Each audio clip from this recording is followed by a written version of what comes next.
Hi friends అందరికీ. Already ఈ మొక్కలు నేను వీడియో పెట్టానండి. వీటికైతే పురుగులు పట్టేశాయి. ఏం వేయాలో చెప్పండి, తెలిస్తే కనుక కామెంట్ చేయండి అని చెప్పి వీడియో పెట్టానండి. ఒక్కరు కూడా కామెంట్ చేయలేదు. అందుకనే నాకు తోచింది నేను చేశాను. చెవుల మంది వేసానండి. ఈ మొక్క చూడండి, ఇదైతే 6.5 అడుగులు ఉంటుంది. కానీ ఇంతవరకు ఒక కాయ కూడా కాయలేదు. చాలా పొడవు అనమాట. పురుగు పట్టడం వల్ల కాయలు కాయలేదు. వర్షాల వల్ల అనుకుంటా మొక్కలు బాగా పాడైపోయాయి. చాలా అంటే చాలా అనమాట. ఫస్ట్ టైం చూసాను నేను అంత పొడవున్న వంకాయ మొక్కని. ఇవన్నీ తెల్ల వంకాయ మొక్కలండి. ఇవైతే హెల్తీగా లేవు.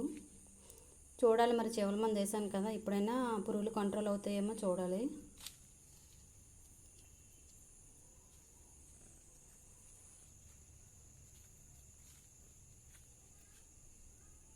Thank you for watching friends. Bye.